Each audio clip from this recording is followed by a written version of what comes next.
గరుడ పురాణంలో మరొక మాట నేను మీకు స్పష్టంగా చెప్పదలుచుకున్నానండి. ఏమిటి అని అంటే కనుక గరుడ పురాణంలో యుగ ధర్మాలు అని చెప్పడం జరుగుతుంది. యుగ ధర్మాల్ని మీరు చూస్తే కనుక అందులో కలియుగ ధర్మం చెప్పి కలి సంతతి ఏ విధంగా ఉంటారు, అందులో ఉద్విగ్నాశ్చ అనలంకారాహ అనే పదాన్ని వాడారు. ఇది చాలా ఇంపార్టెంట్ అండి. ఇది అనలంకారాహ అంటే అలంకారం చేసుకోరు. అసలు కలి సంతతి ఎవరైతే ఉంటారో వాళ్ళు అలంకార ద్వేషులు. ఉదాహరణకు మన దేశంలో హిందువులు వైదిక ధర్మంలో ఉన్నటువంటి వాళ్ళు ఉన్నారు అని అంటే కనుక బొట్టు పెట్టుకుంటారు. బొట్టు అలంకారంలో ముఖ్యమైనది. అలాగే తలకు పువ్వులు పెట్టుకుంటారు, చక్కగా మంచి పట్టుచీర కట్టుకుంటారు, మెడలో బంగారాది ఆభరణాలు వేసుకుంటారు, రత్నాలు రాశులు వేసుకుంటుంటారు, కాళ్ళకు కూడా పట్టీలు ఉంటాయి, మెట్టెలు ఉంటాయి. ఈ విధంగా వైదిక ధర్మంలో స్త్రీలైనా పురుషులైనా కూడా మనము బొట్లు పెట్టుకుంటాము, చక్కగా మనం సుగంధ ద్రవ్యాలు వాడతామంటే అలంకారం అంటే మేకప్ అని ఇక్కడ మనం అర్థం చేసుకోవాలి. ఈ మేకప్ కూడా ఎలా పెడితే అలా ఉండదు.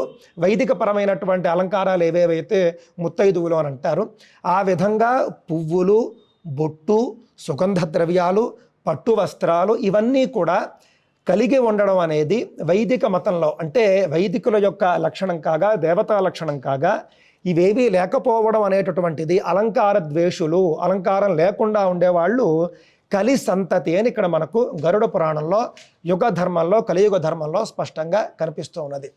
అంటే కలి చేత ప్రభావితం చేయబడ్డారు కాబట్టి వీళ్ళు కలినే పూజిస్తున్నారు కాబట్టి.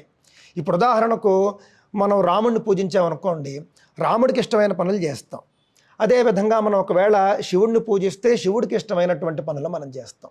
అదేవిధంగా కలిని పూజిస్తూ ఉన్నారు కాబట్టి కలికి ఇష్టం లేని పనులు వాళ్ళు చేయటం లేదు, కలికి ఇష్టమైనటువంటి పనులే చేస్తూ ఉన్నారు. ఇంకొక మాట కూడా నేను ఇప్పుడు మీకు చెప్పదలుచుకున్నాను. ఉద్విగ్నాహ అనేటటువంటిది కూడా ఉంది. అనవసరంగా వీళ్ళు ఉద్వేగానికి లోనైపోతూ ఉంటారు. ఉదాహరణకు ఇంట్లో ఒక తండ్రికో తల్లికో ఆపద వచ్చిందనుకోండి, అనారోగ్యం వచ్చిందనుకోండి, మనం ఉద్విగ్నానికి మనం లోనవుతాం, ఉద్వేగానికి మనం లోనవుతాం. అకారణంగా ఉద్వేగానికి లోనవడం అనేది మనకి ఇక్కడ మనకు కనిపిస్తుంది. అంటే చిన్న చిన్న వాటికి కూడా వీళ్ళు ఓవర్ రియాక్ట్ అవుతూ ఉంటారు. చాలా చిన్న విషయాలు ఉంటాయి, అందులో ఓవర్ రియాక్ట్ అవుతూ అతి ఉద్వేగానికి వాళ్ళు లోనవుతూ వాళ్ళ మతంలో ఆచారాల గురించి కానీ వాళ్ళ యొక్క ప్రార్థనలు ఏవైతే ఉన్నాయో వాటన్నిటికీ కూడా వాళ్ళు వెళ్తూ ఉంటారు. ఉద్వేగం అనే పదం నేను ఎందుకు వీళ్ళకి అన్వయిస్తూ ఉన్నాను అని అంటే, నేడు మనం యూట్యూబ్ తెరిచినా ఫేస్బుక్ తెరిచినా కూడా చాలా స్పష్టంగా ఒకడెవడో ఏదో తీవ్రమైనటువంటి రోగంతో వచ్చేస్తాడు. ఉద్వేగం, అది ఉద్వేగ లక్షణం. ఉద్వేగ లక్షణంతో వస్తాడు. ఉద్వేగ లక్షణంతో వచ్చిన వాడినేమో వీడు ఆ ఉద్వేగాన్ని పోగొట్టినట్లుగా ఈ యొక్క ఎవరో పాస్టరో ఎవరో ఒకళ్ళు కాస్త నటన ఏదో ఒకటి చేసి ఉద్వేగాన్ని పోగొడుతున్నాము అని భావిస్తారు. వాళ్ళు ఉద్వేగాన్ని పోగొడుతున్నాము అని భావించడం ద్వారా అక్కడ ఉద్వేగం పోతుంది.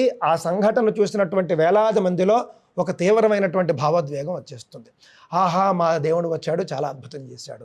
ఈ విధంగా ఉద్వేగం కూడా, అంటే అనవసరమైనటువంటి అకారణమైనటువంటి ఉద్వేగం కూడా, అలాగే అపరిమితమైనటువంటి ఒక పరిధి ఉండదు. అలాంటి ఉద్వేగం కూడా కలియుగ లక్షణాల్లో మనకు కనిపిస్తూ ఉన్నది. కావున ఇంకా కూడా నేను రానున్న ఆ యొక్క రౌండ్లు ఏవైతే ఉన్నాయో ఆ రౌండ్లలో కూడా నేను కలి లక్షణాలన్నీ కూడా ప్రతిపాదించే ప్రయత్నం చేస్తాను. కానీ మీరు 250 కోట్ల మంది పూజించేటటువంటి దేవుణ్ణి కల్పితం అని మీరు అంటున్నారంటే కనుక 250 కోట్ల మందిని కూడా మీరు ఒక జోకర్లు చేస్తున్నారు అని నేను భావిస్తున్నాను. గొర్రెల్లా భావిస్తున్నారు వాళ్ళందరినీ. అంతే. ఇందాక గొర్రెలు అంటే నాకు గుర్తొచ్చింది. ఇందాక వారు భాస్కర్ గారు మాట్లాడుతూ ఉన్నారు అని అంటే, కలి సంతతి గుంపులుగా తిరుగుతారు. ఈ మాట మనకి ఇందులో ఉంది, మనకి భాగవతంలో కలి సంతతి గుంపులుగా తిరుగుతారు. మన యొక్క ధర్మంలో మహర్షులు ఒక్కరే వెళ్ళి తపస్సు చేసుకుంటారు ఏమండి, కానీ కలి సంతతి మాత్రమట గుంపులుగా తిరుగుతూ ఉంటారు. ఈ గుంపు అనేటటువంటిది గొర్రెల మందకి నేను అన్వయిస్తూ, ఇదంతా కూడా సాక్షాత్తుగా మనకి కలిపురుషుడి అంశ, కలిపురుషుడి యొక్క అవతారంగా ఉన్నటువంటి ఒక ఆయన్నే తీసుకొని వచ్చి వాళ్ళంతా కూడా అర్చించుకుంటూ ఉన్నారు అని నేను భావిస్తున్నాను. సో యెహోవా కలిపురుషుడు అనేటటువంటి పక్షం వాదించిన వాదన చాలా బలంగా ఉందని నాకు ప్రస్తుతం